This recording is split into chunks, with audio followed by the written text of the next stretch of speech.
We have the Winter Holidays Part 1 event in Pokemon Go, so we are going to give you the top tips to help you guys break down everything that's going on during this event, including a brand new shiny. So you know what time it is. Welcome to the Trainer Club. Here we go!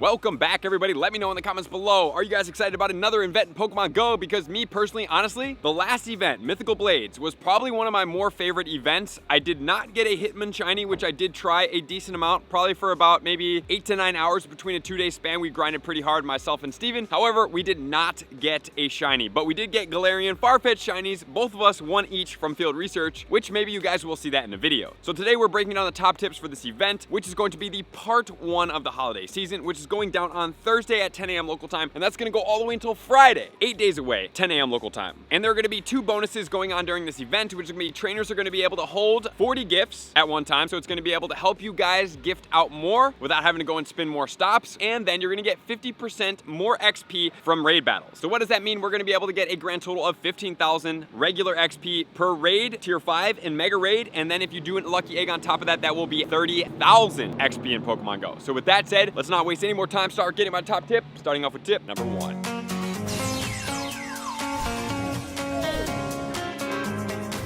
Tip number 1 is going to be all about the spawns during this event, because I want you guys to capitalize on the things that are going on, including the Pikachu coming back with the costume. I do believe it's coming back. It could change up here, but as of right now, denoted, it does look like it's the same costume Pikachu as last year, which I actually really love this one. I think it's a great costume. It obviously does have a shiny, and Pikachu, being pretty common, has a couple multi-purpose uses. Number 1, it's an easy Pokemon to be able to max all the way to level 50. However, at this point, guys, I do think it was once a Pokemon that was very easy to be able to max to level 50 because Pikachu spawns at virtually all the events. It was very easy to get XL candy, but now with Calm Days, the increased XL candy coming from there, if you're not to the stage during your journey to level 50 to max 3 Pokemon to level 50, I would suggest not doing Pikachu anymore, even though that was one of mine. So not only that, Pikachu also has a badge as well, which is going to be catch 1,000 Pikachus, which can also contribute on your journey to level 50 because you can get that platinum badge as well, which you do need multiple of those to get all the way to level 50.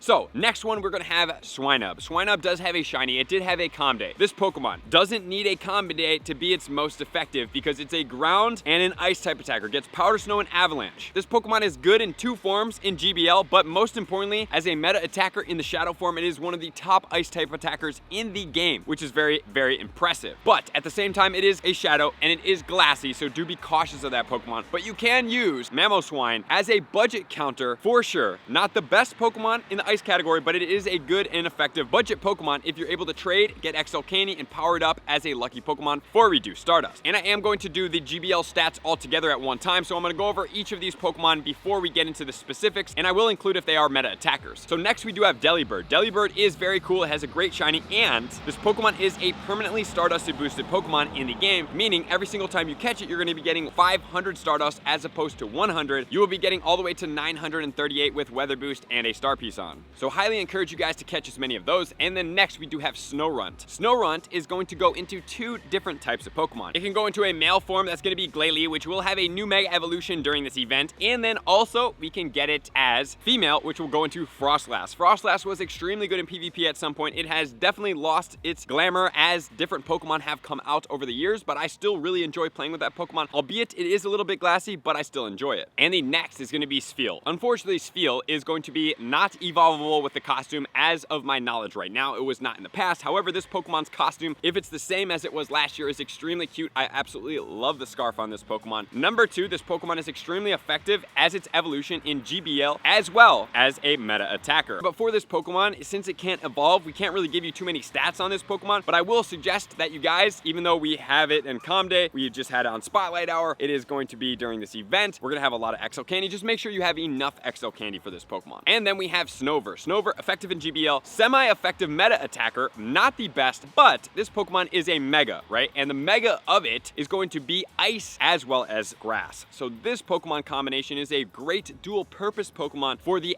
XL Candy to get all the way to Mega level 3. Highly suggest you guys do that one. And the one hint behind these is you can have multi-purpose in your Mega. Just because you Mega evolve a Pokemon doesn't mean that you need to have it powered all the way up to level 50. And for these Pokemon to need to take all that Stardust and resources, is you can literally just Mega Evolve Pokemon just to have as Megas to use strictly for the function of getting XL Candy. So don't think in the mindset, if you have been thinking of, oh, if I'm gonna Mega Evolve this, I need to power it up and use Stardust. You really don't. It could be literally be a level 1 Mega, and if it's a level 3, it's going to get you that XL Candy like you do need. And then we're gonna get Vanillite, Cubchoo, neither are too effective, and then we're gonna get Bergmite, which is an okay Pokemon. Avalugg is a meta attacker-ish. I would say definitely stronger Pokemon out there than this Pokemon. However, brand new shiny Avalugg coming into Pokemon Go, and Bergmite is gonna be the way you get there. So Bergmite, brand new shiny, introduced for this event. Good luck getting it. And then if you are lucky, you can get the Alolan Vulpix, you can get the Stantler with the costume, and then you can get Cryogonal as well. Not really too sure why Cryogonal is always one of those rare Pokemon. Honestly, it's not really too effective in any category, but they still keep it relatively rare. Kind of reminds me of the snow version of Klink/Klefki. Let me know what you guys think. So on to some GBL. If you guys do want the movesets of all these Pokemon, since we have a lot to cover, you can pause when I do mention these Pokemon and check out their movesets here. But this one's gonna be Piloswine from Swinub. It's gonna be ranked 91 with the moveset of Powder Snow, Avalanche, and Stone Edge. Best ranked in the Ultra League at 91 with a 5-15-12 for the 100% IVs at level 50, so you will need the XL Candy just to use this Piloswine in the Ultra League. And then next, we actually have Mamoswine. That's gonna be ranked 9. Yes, 9 overall in the Master League with Powder Snow, Avalanche, and high horsepower. Yes, this Pokemon did get high horsepower, so it actually has gotten a bump here for sure. And then next, we do have Abomasnow in rank 62 in the Great League at a 0-15-15. And then 33 in the Ultra League at a 3-15-14, but that's at level 50, so you will need the XL Candy for this Pokemon. And just a reminder, guys, if you do have this Pokemon powered up for the Ultra League, you can also use it as a Mega Evolution, as I just talked about. Doesn't have to be the most effective Pokemon or the highest stats or whatever, or powered up to the max, even though this one will. You can still use it for the function of getting XL Candy and bonuses. And then we actually have Avalugg that's going to be ranked 54 in the Master League. So this Pokemon is pretty good right there. And then in rank 27 in the Great League, we do have the Alolan Ninetales at a 0-14-12 for its best ranking. In the Ultra League, it is actually outranked by the Fire form than is the Alolan form, which is not typically what we usually see here. And then finally, we have Frostlass that's going to be ranked 49 in the Great League with Powder Snow, Avalanche, Shadow Ball, which is the cool combination here. 100% IVs are going to be a 0-15-15. So those are all the spawns. Main focus, Delibird for Stardust, Bergmite for the shiny, and then you have some great meta attackers, Mamoswine, as well as a lot of PvP options for you guys in the ice category. And then also with these Pokemon, my suggested Mega Evolution is going to be Abomasnow because number 1, it's already out. Number 2, you should have one to Mega level 3 if you have listened to my tips. And the Abomasnow, with it being ice and most of these Pokemon out there being ice, is going to hit virtually almost all of these Pokemon for the XL Candy. So that is going to be the recommended one to be able to go after, which then leads to tip number 2.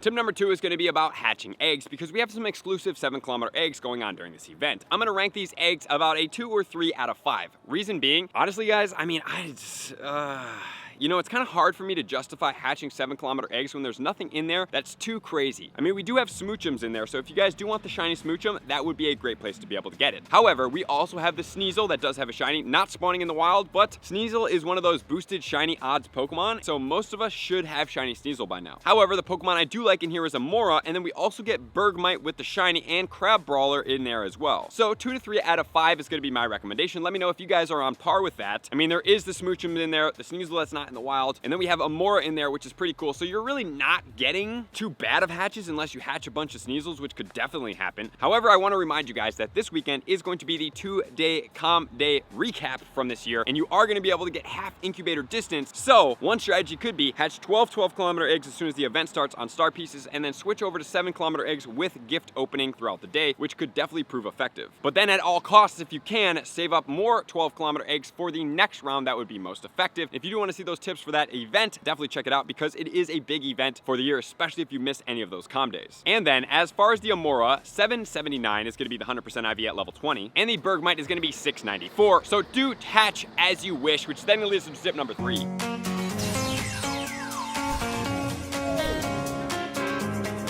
Tip number 3 is going to be all about the field research going on during this event. So with that said, let's check out the field research right now. Here we go, coming right at you. This is going to be the best one to be able to do for Stardust because we have catch 7 ice type Pokemon for either a Seal or a Shelder. If you do get a Seal, you can catch it. If you get a Shelder, you want to give it a berry and you're going to want to run from it. In preferable, a golden raspberry or a red raspberry would be the best because then that will set you up for the Calm Day because that's a Stardust boosted Pokemon. Catch 5 different species of Pokemon are amazing because you get 2 different chances for holiday Pokemon, Spheal and Stantler, 412 and 427. On both of these, species are not different types, they're species. So a Spheal is one, a Stantler is one, a Shelder is one, a Seal is one, so they all are very easy to obtain. Next, we have catch 10 different species of Pokemon for a shiny Jinx potential encounter, 1095. For me, I would probably dump that one just because, I don't know guys, unless you really need a shiny Jinx, that's probably a no-go for me. We have Hatch and Egg for a Sneasel, 879. Also for me, I'm probably going to dump that one in specific. On the next one, we have Winter Raid for a Holiday Glaceon, 1340. Another Pokemon that's going to be amazing because it is a second tier evolution, which is an increased Stardust. So there's a lot of potential for us to have a lot of field research for the next 3 times catch Stardust. Unless you're already almost about full, which is at 100, then I would suggest catching them in December, this coming weekend, and then I would move on from there. Then we have send 5 gifts for a Winter Pikachu, 402. Send 3 gifts and add a sticker can either be a Crab Brawler, 584, or Mega Abomasnow Energy for 25. I would potentially, I don't know, man. A Crab Brawler, not that great or enticing for me. Mega Abomasnow Energy, I would say is more enticing for me. And then open 5 gifts can give you 378 CP for an Alolan Shiny Vulpix potential. So those are going to be the field research. Good luck out there. But the most important is catch 7 ice types for that Shelder encounter for the Stardust games. So field research, as always, one of my most favorite part of this event, especially when you get those Stardust boosts during this time. So with that said, now let's get into tip number 4.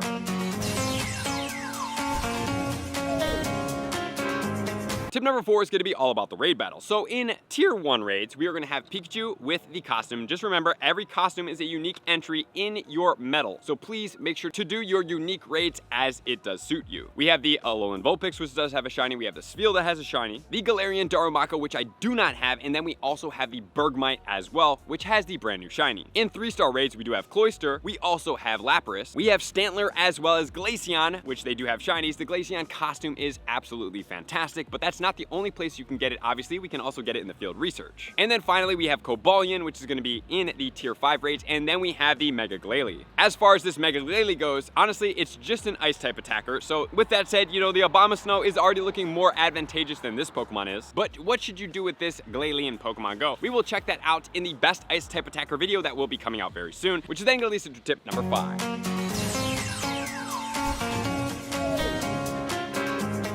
Tip number 5 will be all about the timed research going on during this event that's going to cost $5, so let's check that out right now. And now we have the winter holiday timed research, so this is going to be the paid. It will go all the way until December 30th at 8 p.m. and then it will expire. So walk 2 kilometers for a Snover, catch 10 Pokemon for a Spheal, catch 10 ice type Pokemon for a Seal encounter. Grand total rewards are going to be a Sneasel, an Incense, and 50 Mega Abomasnow Energy. Walk 2 kilometers for a Swinub encounter, transfer 10 Pokemon for a Delibird encounter. I would suggest getting to this stage, number 2, and then doing this on Calm Day, which would be really amazing. Catching it with the star piece on for the Delibird, catch 10 ice type Pokemon for a Cubchoo. And we have Galarian Mr. Mime, remember that can be shiny. We have an Incubator and 50 Mega Abomasnow Energy. Then we have walk 2 kilometers for a Vanillite, send 7 gifts to friends for a Stantler encounter, catch 15 ice type Pokemon for the Cast Form encounter, Galarian Darumaka, 1 Incubator, and 50 Mega Abomasnow Energy. And then we have Hatch and Egg for an Alolan Vulpix, catch 8 different species of ice type Pokemon for a Sandshrew encounter, and then catch 15 ice type Pokemon for a Lapras for another Galarian Mr. Mime encounter. Remember, once again, can be shiny, and then gifting pose. So this task relatively is